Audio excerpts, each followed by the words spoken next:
With Mike. It is Monday, and I'm Mike, I think. Well, I say I think because I've been all over the place recently. Went to 3 states over my time off. I was off for a week, Texas being one of them. But we took a trip to Oklahoma, and I took a trip to Florida. And so now I'm back. So we've had a variety of weather, and I know I missed a few things, one of them being a couple of cold mornings where we even got a little bit frosty at the end of last week. And I got to tell you, when we went to visit University of Oklahoma with one of my daughters who's interested, well, probably going there. I think we haven't totally committed yet, but it's awesome. I don't know if you've ever been to OU. Look, I know that there are always rivalries, and if you went to Texas, you're supposed to hate Oklahoma, I mean, whatever it is. But I'm telling you, it's really beautiful. It's a very, very nice campus, but it was a heck of a drive.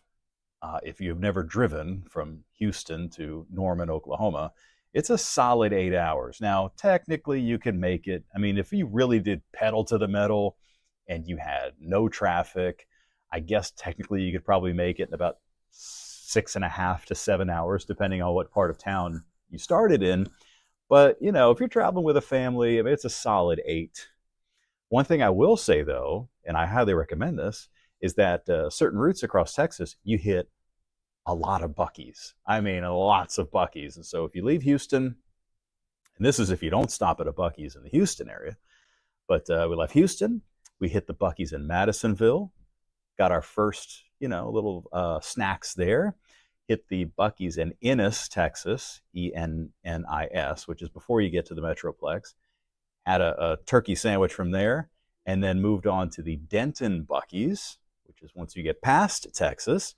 And then there's no more Buc-ee's. So once you get up there to the north of Denton, between Denton and Norman, there's no Buc-ee's. And there also isn't much of anything else.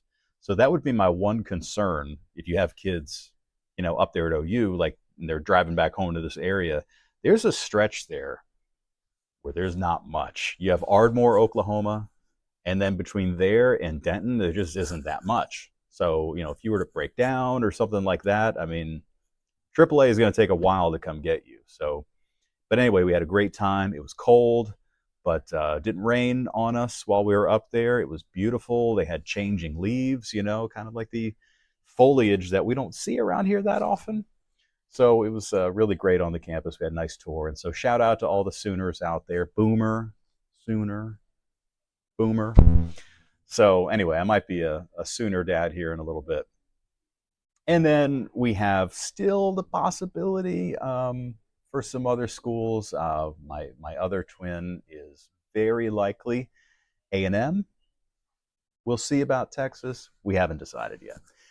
But enough of that. As far as the weather is concerned, we got Christmas right around the corner, and so you're probably wondering, what's the Christmas forecast looking like? We have an early view of that I can show you. We also, in some serious, very, very serious news, I'm going to show you here in a moment what happened over the weekend in the Indian Ocean.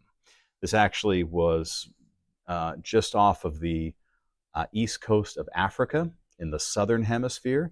There's an archipelago of islands, which includes an island that is called Mayenne. It is a French territory, Mayette, and it's near Comoros and just off to the north of Madagascar and to the east of Mozambique.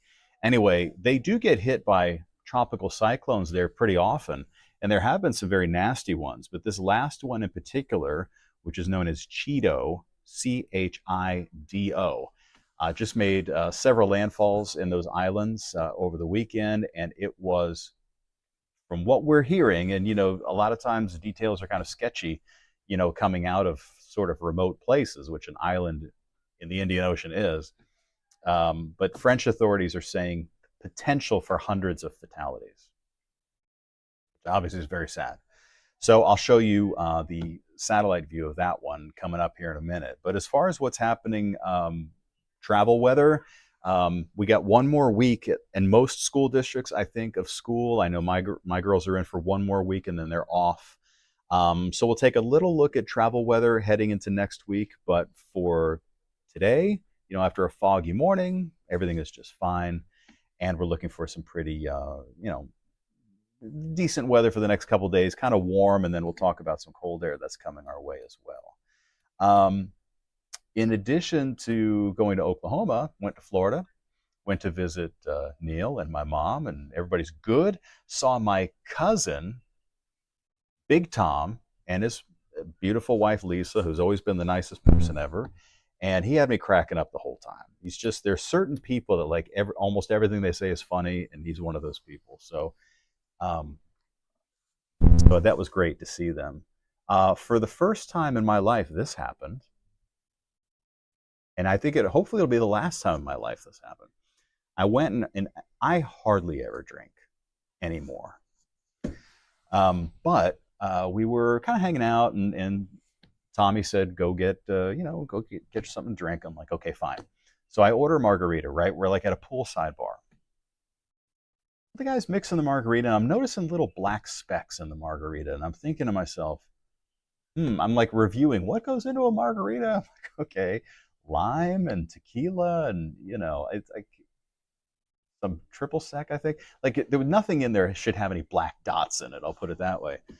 But nevertheless, the black dots were there. And so he handed me the drink. I said, okay. So I sit down. It's ants. Ants. And I'm thinking to myself, how did he not see that there were ants in the margarita? I mean, I saw it. And so I had to show it to my cousin. I said, am I crazy or are those ants? He's like, yeah, they have legs. So yeah, they're definitely ants. So anyway, I brought it back, and I think they were horrified. The bartender and the manager, they were horrified. And so, of course, they start going around turning everything upside down, saying, where in the world could these ants be coming from? Made me another one, had ants in it again. So I said, you know what? I think I'll just have a Corona. How about that? I'll just have that Corona there. So anyway, that was the first time the moral of the story there is, no matter how nice the place is or how swanky it might be, look at what you're drinking. Just look twice, because you never know, there might be some protein that you didn't want in there in the form of insect life. So anyway, that's what's going on. So let's go ahead and take a look at some graphics. We're going to talk about a look ahead at what to expect this week with some changes that are on the way. We'll talk about what to expect next week as far as our Christmas forecast. And then I'm going to show you a review of that, what is sounding like a catastrophic storm that took place this past weekend over in the Indian Ocean. All right, everybody, let's take a quick look ahead at the general trend that we're going to have for weather heading into the Christmas week, Christmas holiday season, also the start of Hanukkah as well.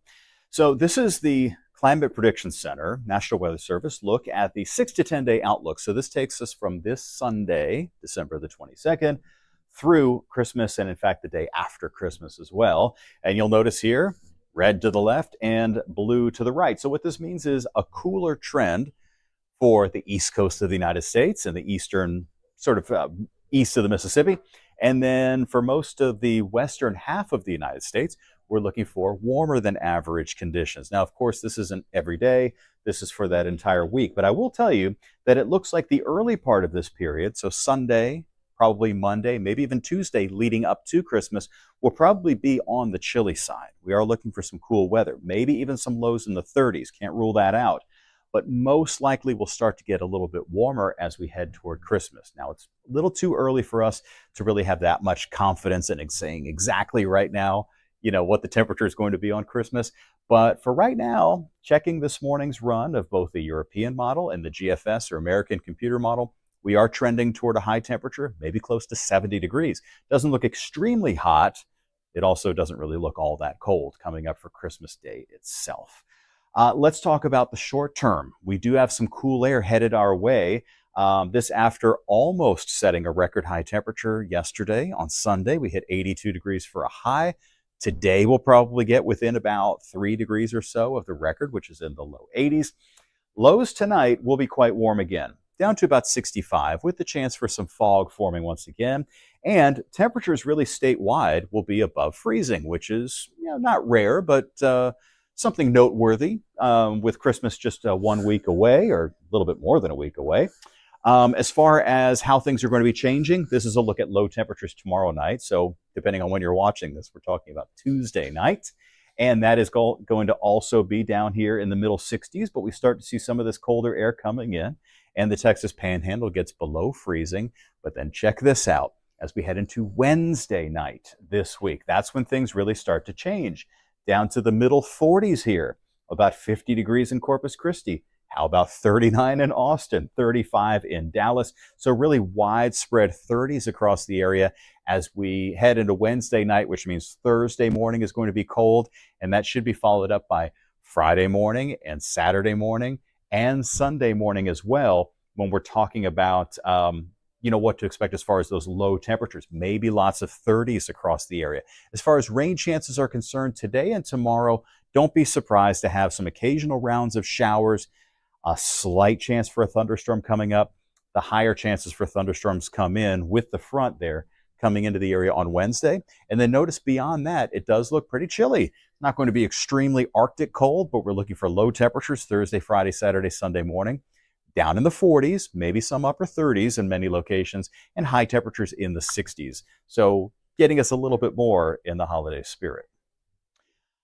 All right, everybody. Now I want to talk about actually a very serious weather situation and what has been described as potential humanitarian crisis. This is taking place over off of the south and eastern coastline of Africa. Usually when we talk about the tropics, we're talking about out here, right? During our hurricane season. And we look across the Atlantic Ocean and the tropical waves that form. And then obviously our main concern would be storms that form in the Gulf of Mexico. But we're not the only part of the world that experiences tropical cyclones, also known, of course, in our part of the world as hurricanes. In parts of the Pacific Ocean, they are known as typhoons. And in the Indian Ocean, and in the southern part of the Pacific Ocean, like around Australia, they're known as tropical cyclones. And so they're all the same thing, although in the southern hemisphere, they do spin clockwise instead of counterclockwise because of the way the Earth curves in the southern hemisphere versus the northern hemisphere. So this is a very, very serious situation that happened this past weekend from a system known as Tropical Cyclone Chido. And I want to stress that's Chido, not Cheeto, but Chido. Now, this was a system that moved across from the central part of the Indian Ocean, moved across the Seychelles Islands and Mauritius.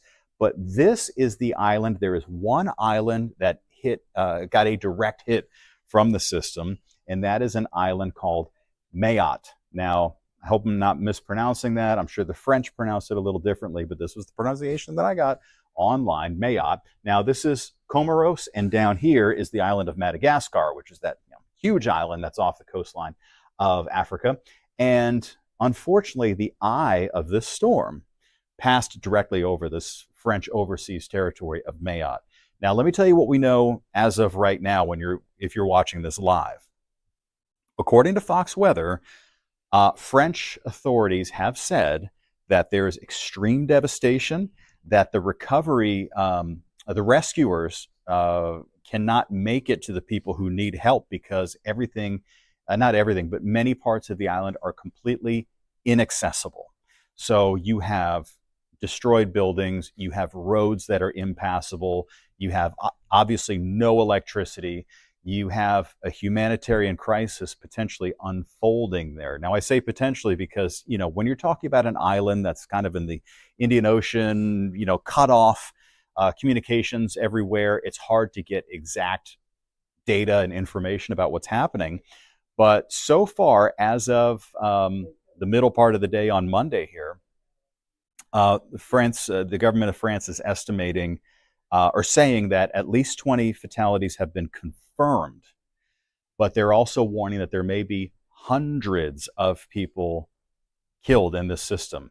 The French ministry also said potentially thousands, but they didn't know. But they're saying at least hundreds of people is what they're estimating killed. Now, this is actually a very small island, but I looked up the population is actually above 300,000. So it's not like it's a sparsely populated place. It is a very populated place.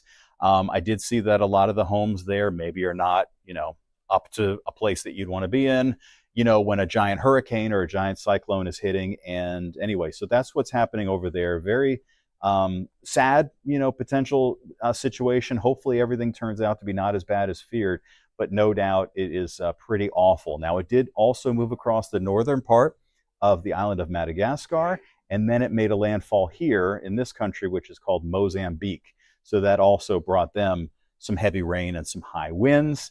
Malawi as well, which is the next country inland. But really, yeah, it was just this one spot that just took an absolute direct hit. Now, how rare is this? It's not that rare, actually. There have been some huge cyclones that have hit. In fact, there was one a few years ago that kind of moved around and made like 5 landfalls. So it does happen, but this one particularly bad because it was an intense tropical cyclone. Again, those 140 mile per hour estimated winds at its peak. Before it hit, the winds were up to about 155 miles per hour with higher gusts. And so this is a very serious situation, and we'll give you the latest. I'll give you the latest as I find out more information.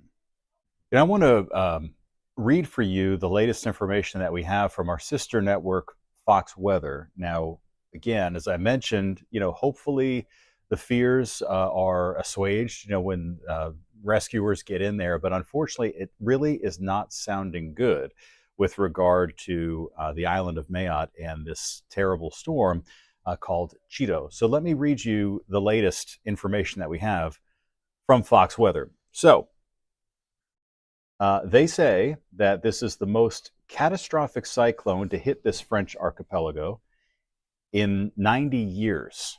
90 years. It's actually been since the year 1934 that they had a storm that was this strong hit that. So Mayotte is a French overseas department and is an archipelago of islands located between Mozambique and Madagascar, as I mentioned a moment ago. First responders are racing to find survivors after Cyclone Chido slammed into the islands with 140 mile per hour winds on Saturday.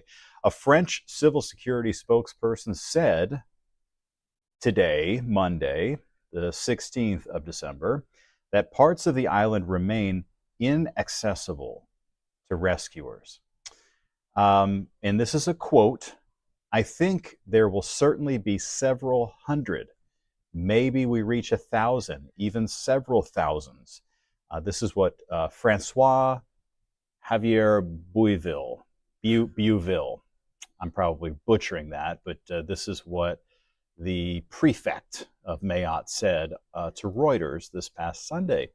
France's Interior Ministry is reporting at least 20 people killed by the storm. Okay, at least. But, as I just mentioned, they haven't even gotten in there yet. So this storm, Chido, of course, hit on Saturday, as I mentioned, the strongest since 1934. They were under a red alert from the government, signaling imminent danger. The agency also said what is called a purple alert was activated during the height of the storm, placing the entire population, including all emergency services, on lockdown.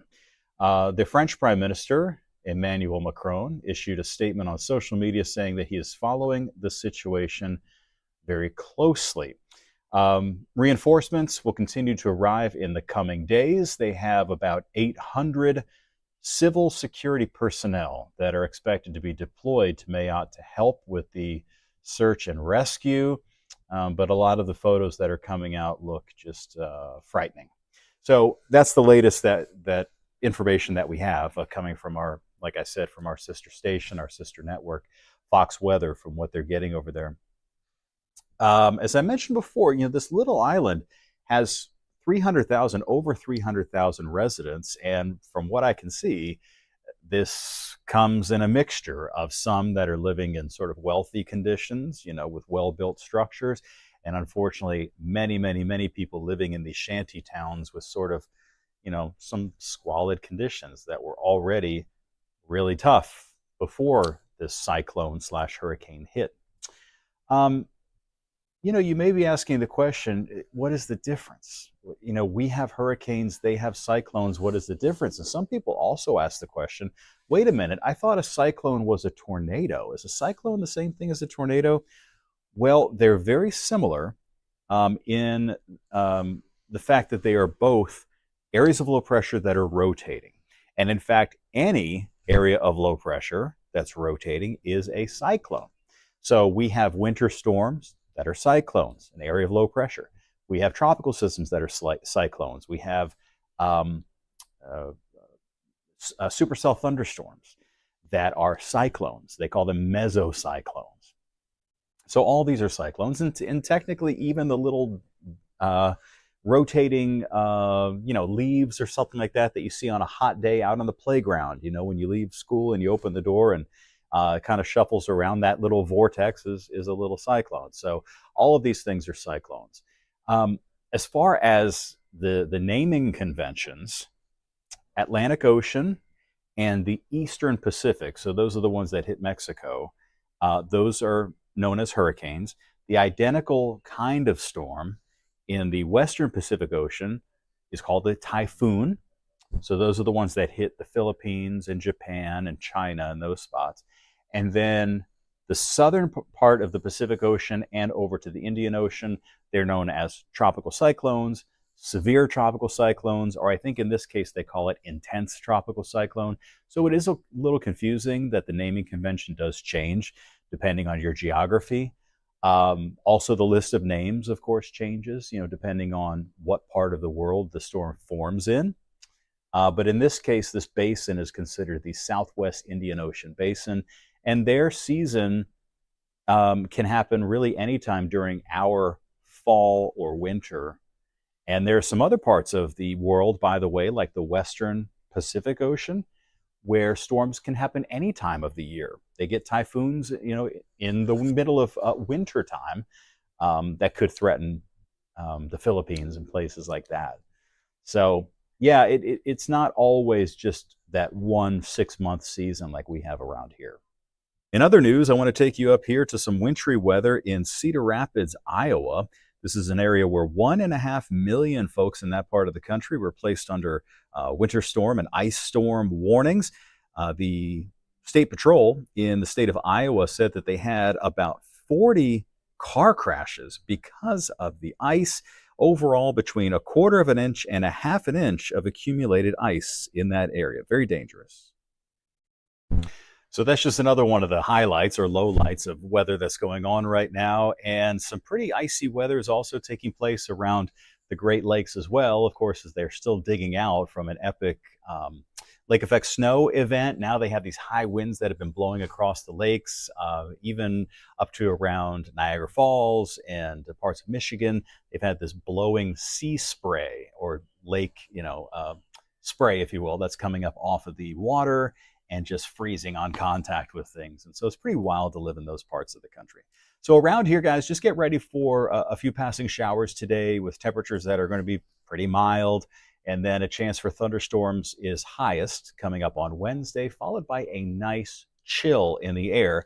We could have some 30s out there beginning Thursday morning, and then especially as we head into Saturday and Sunday morning, I think we'll have our highest likelihood for seeing some 30s and a lot of low 40s across the area. So that'll do it for Mondays with Mike today. I hope that you all have a great holiday season and a great Christmas. I think I'll talk to you before Christmas, right? Yeah, we'll have a Mondays with Mike coming up before Christmas, and we'll take a closer look at how the weather is shaping up for then. Thank you very much for tuning in. I'm meteorologist Mike Iskovitz. Shout out to my mom and Neil in Florida and my cousin Tom and his wife Lisa. So it was nice visiting with you, and I'm glad I didn't eat those ants. Take care, everybody. Bye-bye.